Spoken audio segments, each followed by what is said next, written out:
Hello, everybody. It is Rebecca here, the founder of Soul Cups, and it is officially the 1st of July, which means we are kickstarting the Plastic Free July full-blown month-long campaign. I am popping on here early because in about 1 minute I will be joined by the incredible Josh Howard from Single Use Ain't Sexy. While we wait for a bunch of you to join us and say hello and sit tight, I just want to run you through what the whole thing is about. So thanks, Josh. I can see you're on. I'm gonna invite you in like 30 seconds. Um, Basically, it is officially plastic free July. And that means we get to use this Instagram, Soul Cups, as a platform for education to inspire you, to educate you, to empower you, and showcase as much incredible information to support why we should eradicate the use of single-use plastics from our lives, why we should be better, stronger, more educated, conscious consumers and choose better options rather than basically destroying the planet around us with all of this single-use plastic. So what this month-long campaign means is that I will be interviewing thought leaders, brands, influencers, lots of inspiring and incredible humans to showcase what they do best, what they know best, and what they can teach us so we can all learn and be educated and inspired together. So without further ado, I'm going to be joining Josh from Single Use Ain't Sexy. I'm just sending him to join me any second. That will pop in and then we can kickstart this amazing interview. And there you are. Hi guys. Hi. Let me adjust my lighting a little bit. I'm loving the sunshine. Where are you? I'm in Melbourne. It's not usually that sunny here. We swapped. It's grey here and it's sunny there. I know. And our lockdown swapped as well, didn't they? True. Unfortunately, for everybody there. Josh, the last time we spoke, you were interviewing me on Ticker TV. So the tables have turned. I get to ask you questions today. Thank you so much for joining me. I will do a very, very quick introduction to you. You are the CEO and founder of Single Use Ain't Sexy. You created a solution so that everyone at home, at work, basically anywhere can replace the need for single-use hand soaps, which I absolutely adore. It's a fantastic brand. It's a catchy name. It's super sexy. So before we kick off the questions, just give me a little bit of background of what the brand is in better detail. Yes, so you can tell from the name that we like having a bit of fun with it. So our business is called Single Use Ain't Sexy. It's perfect to kick off Plastic Free July because it's all about eradicating single-use plastic soap bottles in the home. So we've created this little dissolvable soap tablet, Australia's first dissolvable soap tablet, which I like to say is kind of like a Barocca tablet, but for hand soap. And so very, very simply, the way it works is you get our sexy glass reusable bottle, which has Single Use Ain't Sexy on the front.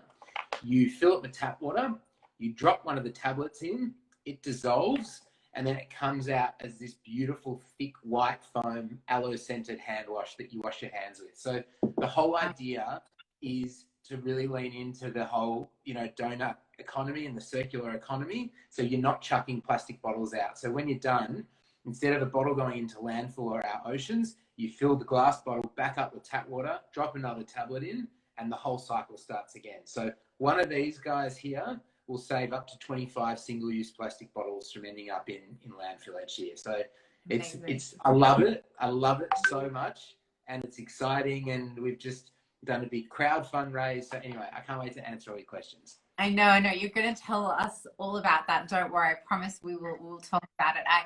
I love seeing the passion in your eyes because it's so much like me. When anyone asks me to talk about the brand, you get so excited, and that's what makes me really happy. So the first big question is, what's the one big thing that you're doing as a brand to empower your community to be more sustainable? Like what is your messaging? What is your special secret sauce? The secret sauce probably fits in with my philosophy as a person and as an entrepreneur and a business owner is I want to make sustainability fun. I think that the future of sustainability and especially sustainable consumption is based on making it fun and cheeky and engaging and irreverent. So that is why our brand is called Single Use Ain't Sexy. Our tagline is Don't Be a Tosser. It is about making sustainability fun for people so that they want to be more eco-friendly rather than nagging them or guilting them or shaming them into doing the right thing or not using plastic. Like, here's the thing. When you're a kid and your mum or dad tells you to do something and they're nagging you, you do the exact opposite. So that is the philosophy behind our brand. It is about making a serious issue fun. And so a lot of the time I talk about our business as being serious fun, or as a mate of mine described it the other day, he said that the tone of voice is that of a naughty nun. So it's someone who wants to help people do the right thing, but do it in a fun way. And so the secret sauce, if you will, is leaning into making sustainability fun and treating the serious issue of single-use plastic consumption and serving it up to people in a way that is fun and beautiful. I think sustainable products need to be cool. They need to look good. They need to be aesthetically beautiful. They need to sit on someone's sink top in their kitchen or bathroom. And I want our product to be a status symbol for people caring about the environment, just the way Aesop is a status symbol for people who love design. And I think it's really important that people are allowed to look good and do good at the same time. I don't think there's anything wrong with that. So I love the idea that people would be using our products even if they didn't know they were eco-friendly, just because they think they look cool as well. That's the whole point. That's it. I mean, that's the exact same ethos that I had when I created Soul. Why do I create the most beautiful, sustainable product? Because for all those people in the world that might not intrinsically believe in sustainability, they're still going to use it because they think it's cool. They think it's beautiful. And you know what? Even as adults, we still want to have fun. We still want to be playful, and we want to, follow the rules. So that's why I love your brand, because, I'm never going to grow up. and I love that you instill that in your whole mission. So it's my next question is, what are your top tips to somebody starting out in the world of sustainability? Because obviously it's Plastic Free July. Let's create some awareness. Let's create some solutions. What are your top tips? Okay, my top tip, singular, is just have a crack at something. Don't feel overwhelmed that everything is so unmanageable that you don't know where to start. It's like when you have a massive, list of things to do and you just don't do any of them because you're intimidated by even starting. So philosophically, a big part of the reason why I started this business is because I suffered from eco-anxiety, which I actually think all of us do. It's this feeling that the environmental situation in the world is so dire and so significant that nothing that we individually do will have a significant impact. And so I think you have to just bottle that and put it to the side and make small steps. So our whole business is about making it easy for people so that they don't even have to think. You're frictionless, you're integrating into their daily lives with the tablet. It's not hard. So I would say pick something that's easy and have that as your first step. And the amazing thing for me is watching people in our community who might start with us, but I always say our business is like the gateway drug into sustainability for people. And so after that, it's like, all right, what's one other little simple step? It's like maybe use biodegradable bin bags, maybe reuse all your sandwich bags, maybe do some home composting. So I would always just say, just start with something simple, and then each little step by step becomes a little bit easier after that. Don't you reckon? 100%. 100%. That's literally, if you look at any interview I've ever given in the last 6 years, it's start with one thing, be successful at it, champion at it, and then move on to the next. And I think you've done such a great job. I love your Baraka. Like, anyone can take a Baraka a day. And, you take your vitamins, you take whatever it is, you make your coffee. You can do that. Not a big deal. And I love that, because you're making it simple, and anyone can do it. They'll probably really. You kind of answered my next question, which is why you started the business. I want you to talk a little bit more about that fear of impact, because there's so much in the news, so much every day. about terror, this and don't do this, and the negative. And, talk to me a little bit more about the positive and why you actually started the brand. Okay, so if you have a world which everybody thinks is on fire, there is actually a massive opportunity to sell people optimism and hope. There's a big market for optimism.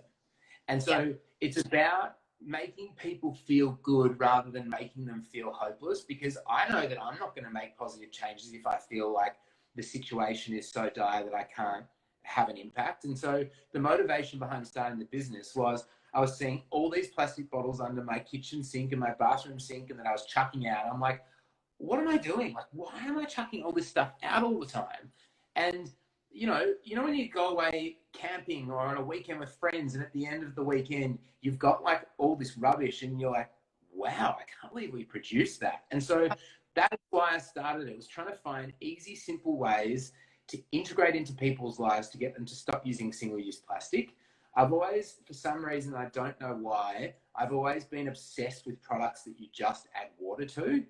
When you're a kid, I think it started with those little like dinosaur sponges, And so I love the just add water category, and our mission is to own the just add water category in the home, right? So if you think about it, as a kid, my grandparents used denture cleaning tablets, and we cooked with chicken stock cubes, and we drank powdered cordial, and there was just stuff that you added water to, and it was always so efficient. And so for us now, the initial motivation was to create products in the home that people just added water to, and that which help them decrease their single-use plastic bottle consumption.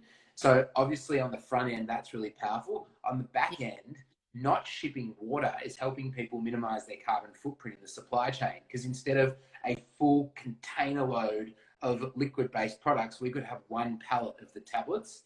And so for us, it's just constantly now looking at different product categories in the personal care and the home cleaning space around the home that we can tabletize the raw ingredients in, and then you can just keep reusing the bottles over and over again at your kitchen or bathroom sink, which is the place where you're going to want to use our products anyway. So it just feels like it's a fit, I'm so happy that you brought up the back end aspect of things. That is something I'm so deeply passionate about, is the lack of information, transparency, and knowledge. Us as business owners should be responsible to educate our consumers on. Like, people don't consider the full-fledged aspect of how does stuff get to you. Where is it produced? How is it produced? Is the factory sustainable and ethical in its practice? Is it, is there solutions being built within your company system to support that journey? Like the fact that you're not having to transport liquid, like the emissions that are reduced just from the minimization of cargo and transportation, like it's unbelievable. And that's the kind of stuff that inspires me. That's the kind of stuff that I want people to learn more about and hear more about, not just the surface level stuff. So thank you for bringing that up. My next point is, I want to ask you, will you join me in a challenge? It's called the No Cup, No Coffee Challenge. So obviously my goal is to get everyone to change their mindset about reusable coffee cups. And what I want to pledge to you is, for the entire month of July, if you don't have a reusable cup with you, or your cafe doesn't accept the reusable cup, you can't have a coffee. Will you take it? Yes, but can I just caveat it with, I actually don't drink coffee, so it's probably very easy. It's probably very easy for me to agree to take the challenge. Okay. But yeah, I think it's a really good idea. I've been seeing what has been happening in Bondi, actually, with I think it's Sarah Wilson on this whole kind of no cup, kind of like mission, which I think is awesome. Yeah, look, my philosophy is try and just reuse everything you can. So whether it's a coffee cup or you're getting takeaway, like, places are not laughing you out of their cafe or restaurant if you're taking reusable packaging. Like, right. Maybe during COVID they were a little bit ambivalent because they didn't want to share, but usually cafes are coming around, and there are a lot of services now like Noah and Parker and a bunch of others which are doing reusable takeaway containers. So I think a lot of people feel embarrassed sometimes to walk into a cafe and say, hey, can you use this reusable cup? I just want everyone to know you don't need to be embarrassed. Firstly, the cafes prefer it because they don't have to buy a cup and pay for an extra cup. They prefer it because they're getting way more environmentally minded now. And so they're happy not to be using the cups. And it actually creates a much better community around their cafe. So there's three really significant reasons why it makes sense for the cafe wanting you to do it. And I talk to a lot of people, especially maybe older people who would feel a bit embarrassed about like, that's weird. I don't want to do that. But it's not weird. And it's not something to be embarrassed about. So yes, I will take that challenge with you wholeheartedly. And I hope everyone else does as well. I hope so. I mean, the big debate that's happening right now is actually the opposite. It's the cafes that are refusing to accept reusable. So there's a split personality, right? There's the people like us who are not embarrassed, who are conscious and excited about it. And there's the mindset of those who are quite old-fashioned, who are stuck in the excuse of, oh, it's COVID, so therefore we can't accept it. It's not, there's OH&S, but there's enough science to back the fact that there's absolutely no difference between a reusable or a takeaway cup. In fact, more hygienic, reusable, and paid for because there's contact. So, I mean, what would you say to someone who wants to use a reusable cup, but their cafe isn't accepting? I think it's hard. I think my honest opinion is during COVID, it is hard to get people to look past hygiene risks, particularly if they're getting information from different kinds of health bodies or whatever it is telling them not to do that. I think it's really hard. Like you're talking to someone from Melbourne, and I think what happened when everyone had the initial freak out during COVID last year when it really kicked off is everyone's sustainability sensibility took a back seat, and it was just, what can we do to be hygienic? And so for us, it was about kind of putting ourselves firmly in the position of helping to solve dual crises, the immediacy of the public health crisis by getting people to wash their hands, and then the ongoing single-use plastic crisis. So we felt that our messaging there was really genuine, really legitimate, and really compelling. So I think if you're having issues like that with your local cafe, just try and talk to them and just explain to them that it's not worth giving up sustainable principles just because there is the immediate public health crisis. If you genuinely don't feel like there is a hygiene risk to using reusable containers. Having said that, if cafes genuinely feel that way, I am sensitive to that. And I think we have to find a middle ground between not being too intense with organizations that are just also doing their best to protect their communities. So it's a really tricky one. And I've noticed in Melbourne that as the lockdowns go up, the sustainability goes down. As the lockdowns go down, the sustainability goes up again. So it's a tricky one. And I guess each organization or each business are doing what is comfortable for them at any given time, Right. I think if I can give any direct advice, it would be make your coffee at home. Contact the cafe on Instagram and ask them before you get in, because then you can create a list of cafes that do accept them. And exactly like you said, start a conversation. I think the biggest and best inspirational thing you can do is talk to your community, because it's all community, right? Cafe has a community. Every cafe owner is a person, and it's starting that conversation. To sort of round up this wonderful conversation, I think, what is your biggest learning as a sustainable business? Like after this whole crazy year and a half or 2 years of operation, how long have you been operating? Sorry, excuse me. We launched just over 12 months ago. It has gone crazy. Like we've sold out twice in our first 12 months. What happened? Yeah, it's been really amazing, like how the Aussie community has embraced us. I think people want design-led sustainability brands, which is exactly why I think Soul Cups has been successful, because the products are beautiful themselves. So I think for me, like we just raised an equity crowd fund. I was going to talk about it on this platform, but we hit our maximum target in 2 days last week, which I wasn't expecting, but it was further validation that people love homegrown sustainability brands that are design-led and actually functional. So that was really exciting. And it's just huge. Cool. Thank you. Thank you. Sorry, there's a bit of a delay. I don't mean to be cutting you off. And it's just exciting. So I think my mantra is progress over perfection.